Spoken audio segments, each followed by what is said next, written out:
आज भक्तों महाराज प्रतीप जो थे, महाराज ने जब एक हिरण को देखा तो महाराज उस हिरण के पीछे अपने घोड़ा को दौड़ाने लगी। और महाराज ने जिस समय घोड़ा दौड़ाया, लेकिन भक्तों विधि का विधान महाराज उस हिरण का छेद नहीं कर पाए।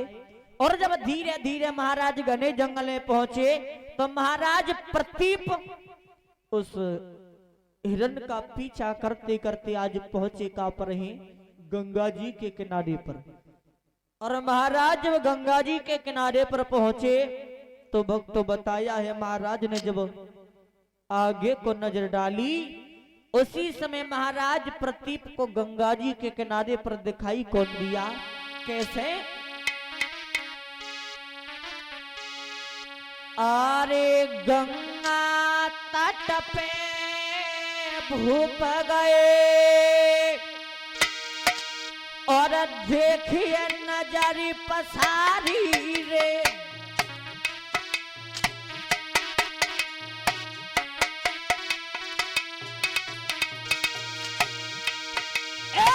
गंगा तट पे भूप गए और देखिए नजरी पसारी रे, और गंगा जी की रेतिया में एको खेली रहो या तारी रे।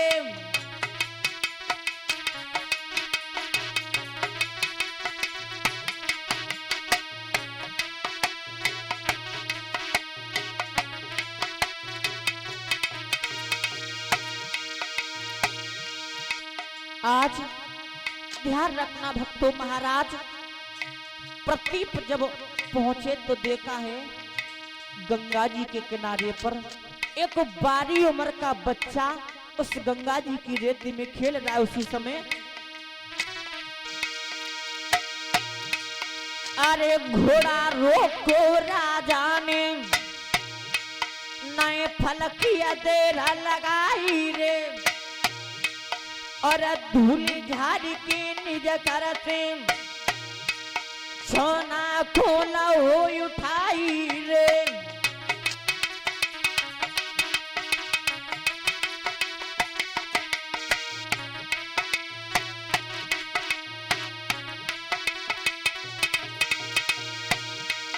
अरे धूल झाड़ी की निज करते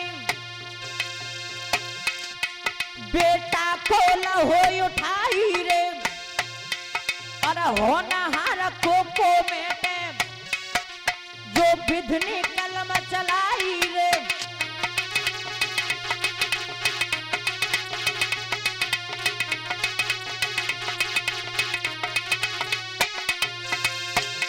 अरे होनहार को मेटे जो विधनी कलम चलाई रे, और ले मत जाइयो बेटा को, अरे ले मत जाइयो बेटा को, आवाज धारत से आई रे।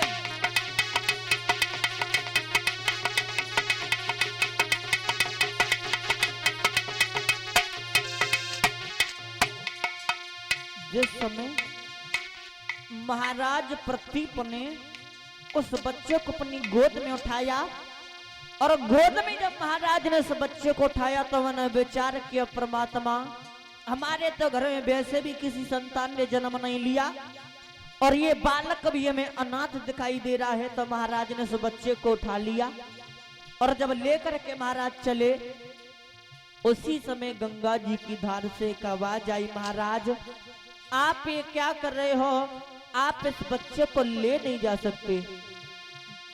जब इतनी बात सुनी, उसी समय अरे ले मत जाइयो बेटा को, आवाज धारत में आई रे, और धारा की आवाज सुनी, अरे धारा की आवाज सुनी सोई भूप गए दुखियाई रे।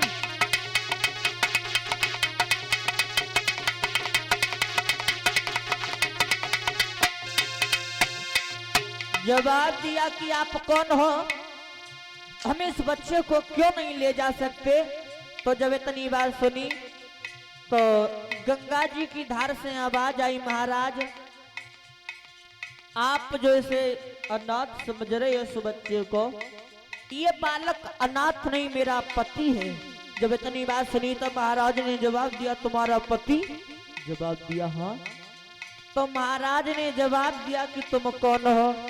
अगर ये बालक तुम्हारा पति है तो तुम्हें हमारे सामने पर आना पड़ेगा। जब इतनी बात सुनी उसी समय, अरे नहीं पलक की तेरा लगाई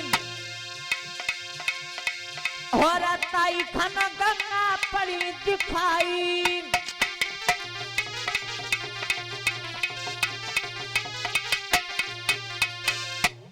आज भक्तों महाराज ने जवाब दिया कि तुम्हारा भी ये बालक जब पति है तो तुम्हें हमारे सामने पर आना पड़ेगा।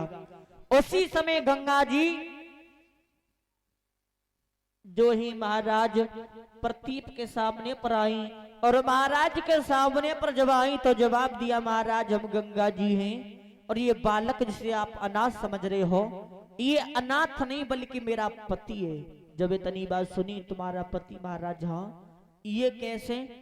तो गंगा जी ने जवाब दिया कि महाराज तुम पूछ रहे हो कि ये बालक हमारा पति कैसे है, तो हम तुम्हें बता रही हैं कि एक दिन का समय था, ब्रह्मा जी की सभा लगी हुई थी।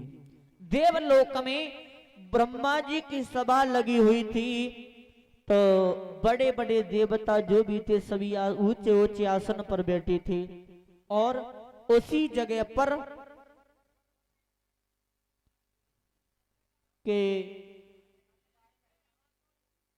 वसुदेव भी थे और मैं अपने पिता ब्रह्मा जी की गोद में बैठी थी। तो महाराज एकदम से अचानक आंधी का झोंका आया और आंधी का झोंका जब आया महाराज तो मेरे शरीर से साड़ी हट गई और जब साड़ी हटी तो महाराज वसुदेव ने मेरी तरफ देखा, मैंने वसुदेव की तरफ देखा और वसुदेव ने जब मेरी तरफ देखा तब वसुदेव मेरी तरफ देख करके हंसने लगे। और महाराज जब वसुदेव हंसे तो हमारे पिता ब्रह्मा ने उन्हें देख लिया। जब देखा तो जवाब दिया, वसुदेव जो कार्य मृत्यु लोक पर होते हैं उन्हें आप देवलोक में कर रहे हो तो आप देवलोक में रहने के लायक नहीं हो, आप मृत्यु लोक पर चले जाओ। तो जब इतनी बात सुनी वसुदेव ने तो दोनों हाथ जोड़े जवाब दिया, महाराज हमसे ऐसी कौन सी गलती बन गई जो आप हम मृत्यु लोक पर भेज रहे हो?